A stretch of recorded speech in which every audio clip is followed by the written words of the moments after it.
Great pleasure to It's getting late. Beth Caldwell. She retired from a 17-year career as a teacher, mostly in the Ann Arbor Public School system. With degrees from U of M and Eastern Michigan, she taught upper elementary.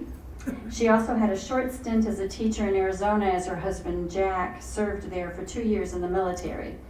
Beth is an active resident who cycles sometimes up to 20 miles in a day. The first time I met her, I was coming in from the parking lot and she was getting ready to put her bicycle back up or take it off or something onto her car. And I said, how many miles did you go? She said 18. I was like, oh, okay, I drove 18.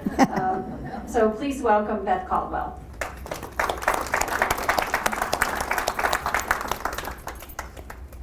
Well, this is very interesting, but you'll catch on in a minute. I was born in Detroit, Michigan, and my mother was working on her master's degree at Wayne University in social work, and my father worked at Hudson's.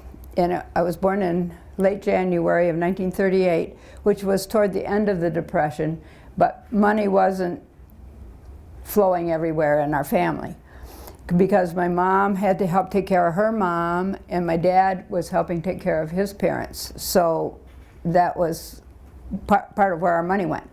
But we had all of my family, my mom's sister and brother and my dad's sisters, all were in the Detroit area except for one sister, which made a place for us to go on vacation because she lived in Georgia. So we could go down and visit her in Georgia. When I was about 2, I think my mother went back to work. And so I had to go to preschool. And I think at first I was at Miss Houghton's or something like that, but then I was at Merrill Palmer. Oh. And you probably were studying me at Merrill Palmer. I understand the records are all at the Walter Reuther Library. I haven't gone to look because I don't know. I want to know how bad I was. But because of that, when I had kids, I didn't want to have to put them in nursery school or preschool because I think I got awfully tired of getting up early in the morning in the dark and going off and being dropped off somewhere. So luckily I didn't have to. Because our family was all in the area, 2 of my aunts, well 3 actually, had cottages at lakes locally. And so we couldn't afford long vacations, but one aunt would loan us their cottage for a week or 2 in the summer. And it seemed like all our family movies are of us swimming in different lakes or different places, because that's what we always did on vacation. I always loved outdoors and when I was 3, we moved to Huntington Woods from Detroit. And we were one of the first houses in our block. And so there were a lot of fields and places to play outside. And there were other kids, so we would always, as soon as we were old enough to roam around, we were out playing every day. And not worrying about any handheld phones or calling up or anything. When they wanted us to come home, we had a bell on the back of our house, and my dad would ring it to call us home. And if we didn't come quick enough, then it got a more frantic ring so that we would come quicker. And so we knew we were in trouble. So we would spend vacations at cottages and sometimes trips. And I loved to go to Girl Scout camp, and we went there all the time.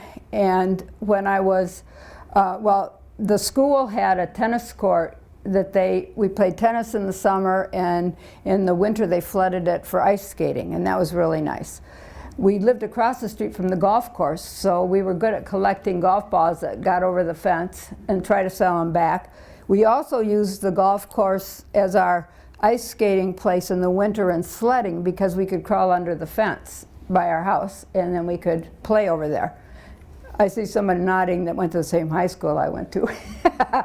So anyway, but one trip that I remember especially was my dad knew, by this time I had a sister that was 5 years younger than I was. And he knew that the war was going to be over and rationing would be over. And so we had enough rationing stamps to get to my aunts in Georgia. But then we would hope the war was over so we could get back. Well, we always went down into Kentucky, and there used to be tourist cabins that were like teepees or wigwams, and that's where it was always our goal, to get to that. And of course there were no freeways or anything, it was 2-lane highways. And we had a little Ford coupe, and 4 of us, with my 2-year-old sister, and I was about 7 then. And so we set out, and of course it was hot because there's no air conditioning in the car, and probably I was the one on the back deck because my sister had to be on the lap in the front seat, no seat belts or anything. Well, we got down into Kentucky and the war ended. And we had our motel, but when we wanted to get supper, everything was closed because everybody was out pounding pans and celebrating. So my choice for dinner that night was Planters peanut candy bar and Coca-Cola. Now, that sounds like a kid might like that, but that wasn't what I usually had for dinner, and so I wasn't so sure that's what I wanted. But the only other choice was to have Pablum, my sister's baby cereal. So, of course, I elected for the peanut candy bar. And we made it on down to Georgia. I think at that time my uncle was working at the shipyards on St. Simon's Island, and so we were staying there and had a very nice vacation, and then we were able to get gas to get back home. And the other big family thing we always did was every Christmas Eve our family got together at my aunt's house, and we had carol books that had all the carols, and we always had to sing them through to the end, and somebody had to play the piano. I didn't volunteer. And then we would have turkey pies and ice cream for dessert, and then it would be Christmas Eve we'd head home looking for Santa Claus out of the car windows on the way home. Well, later on I graduated high school, and I went to the University of Michigan to study to be a teacher.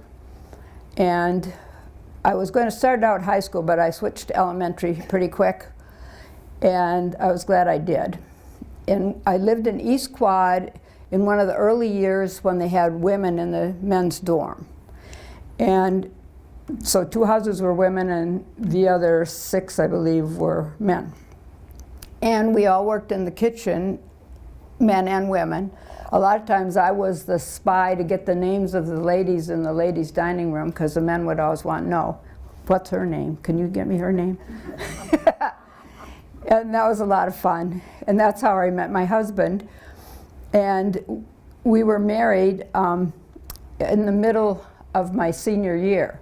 He had already graduated, and he had finished ROTC, but was able to get a job at the University Space Physics Research Lab, and the head of the lab was able to get him a 1-year deferment because weren't sure that if he would have to go, then we'd get married later or before, and I would leave school.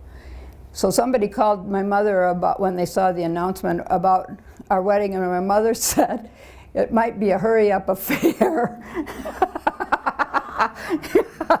But as it turned out, he was going to be here all year, so we got married in the end of the semester, which is another funny story, because after we came back from a skiing honeymoon up at Caberfay, which was the start of our ski life, the teacher in this music lit class asked me my status. And I said married. What they wanted to know was I a senior. But that was fresh on my mind, so that's what I said. So anyway, so we left when I graduated and went to Fort Devens.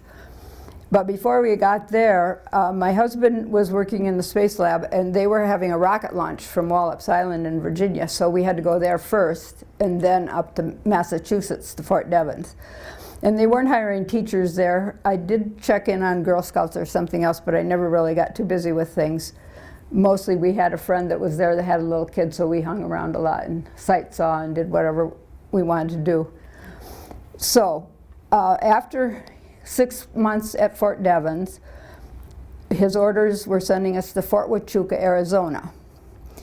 And that's in Cochise County, not far from Bisbee and Tucson, Nogales, that area.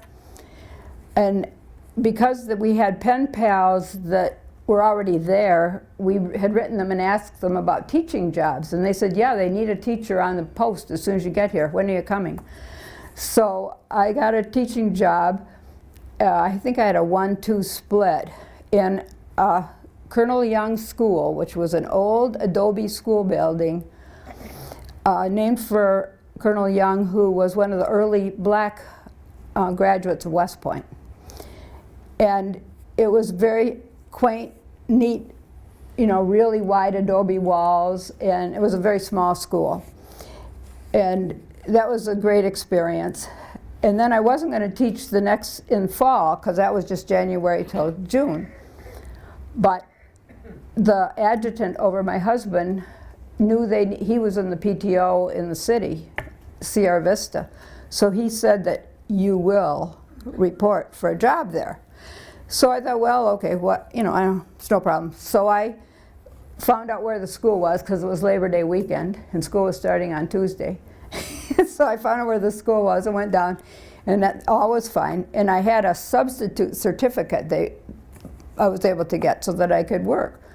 Well, that was going to run out in December after so many days.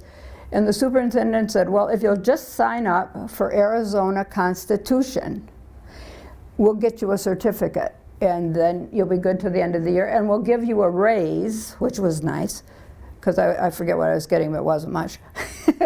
And so I did, but I knew we were leaving Arizona in the summer, so I wasn't really eager to do this class by correspondence, but I signed up. So the certificate came, and it had my name, but it wasn't me, because it was somebody that graduated from the University of Arizona, but it was Mary Shields, something or other. And I said, well, this isn't me. And he said, that's okay, the county's recorded it. So that was that. And so I taught till the end of the year. And that was the year the Berlin Wall crisis happened. And luckily, we were getting out mid-July. But some of the lieutenants that had come in when we did were frozen in, unless they had already enrolled in college for PhD programs or something in the fall. So we packed up and left and toured the West on our way back to Ann Arbor, and his job was still there that he had left 2 years before, which was very nice. And at that time, teaching jobs were not easy to find, and we wanted to have kids anyway, so I didn't worry about that. I stayed home and we managed on his salary. Well, over the years we had 3 sons, and that was great fun. And they all were different, but I did Cub Scouts for each one of them. We went to many concerts with our oldest son that played bassoon. We went to lots of football games, track, all kinds of sports with our middle son. Our youngest son was water polo and swimming, and we did all that.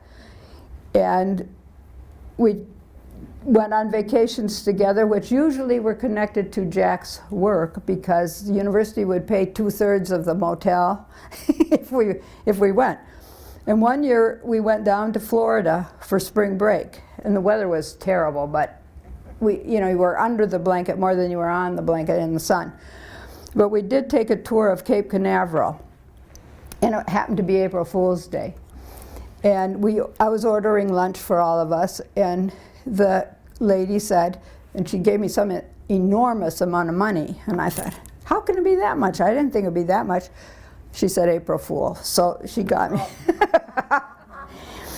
So, and while our kids were probably late elementary, we started cross-country skiing down here, and we took them skiing, and our favorite place was Stinchfield Woods out west off of North Territorial, and had a lot of fun doing that, except for once our youngest son broke his collarbone, and he's still mad at us because we made him ski into the car because there was no other way to get there.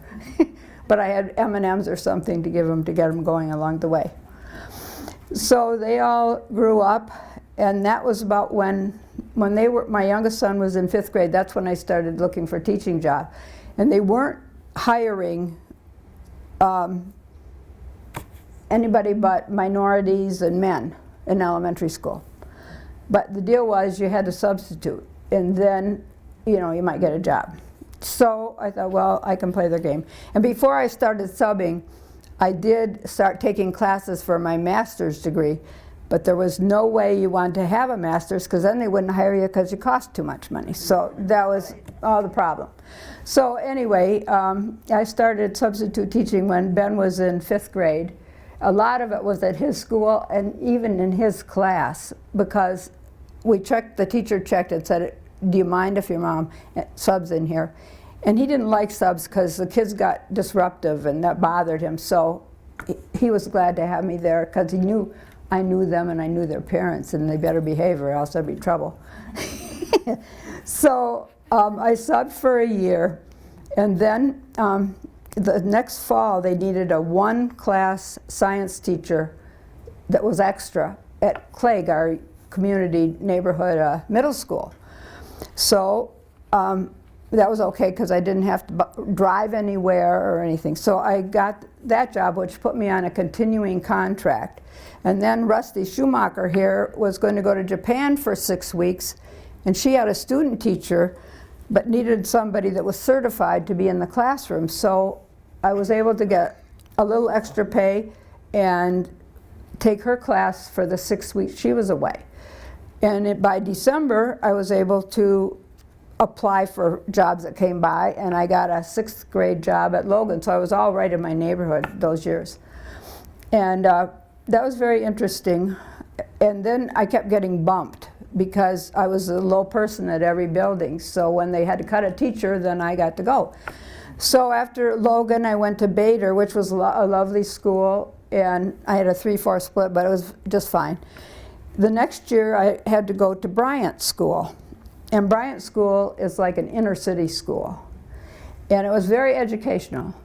And Fran and I were both working there. And it was an election year one year. So we decided we'd have a mock election so the kids could get the idea about elections. Man, you would have thought, they thought it was for real, and that and we had kids to be the ones running, you know, like so-and-so would be run for president. So they were so upset over that. We learned our lesson. We didn't have any more mock elections. It was just terrible.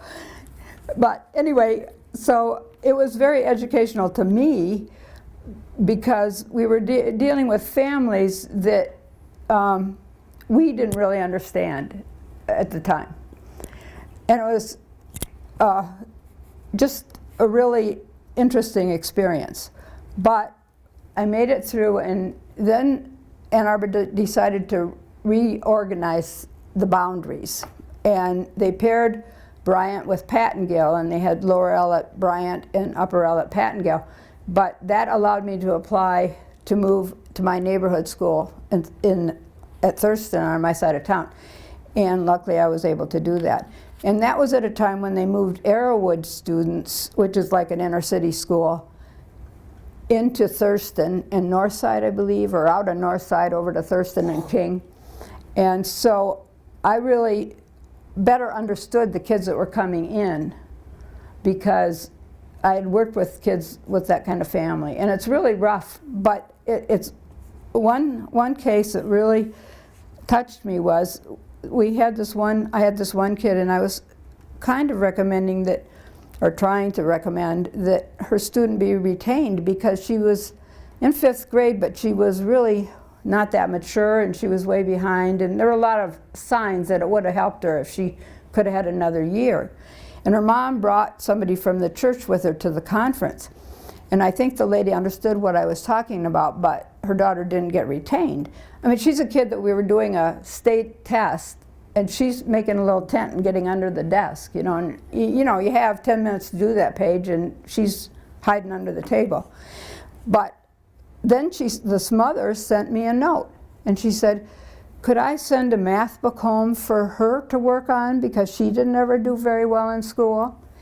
And that just told me that, because she had older daughters, and I said, well, she was talking about not doing very well.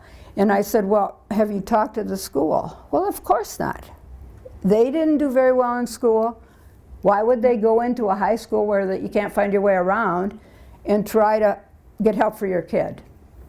And later I saw in the paper that she and I think 3 or 4 of her daughters all graduated from the community college. And so I felt, I don't know if I had anything to do with it, but I took a little credit. Beth. Okay. So after the kids were all out of the house so we could leave on weekends, we started doing the Michigan Cup cross-country ski races. And that was races all around northern Michigan and even one down here, like Shanty Creek and Crystal Mountain and all around. And so we would go on the weekends, and there were a lot of other teachers at these. I think they needed the exercise and the fresh air. So anyway, we did those for probably 10 or more years, leaving Friday after school and running up north and running back. And we skied for the team from Higgins Lake, and it was a very nice multi-age team, and it was great. So after, we even did a national masters one year up in Marquette. And that, at first it was just for fun, but then we found out that we were sort of competitive because there were 2 of us in my age group most of the time, so you were sure of a place if you could just finish.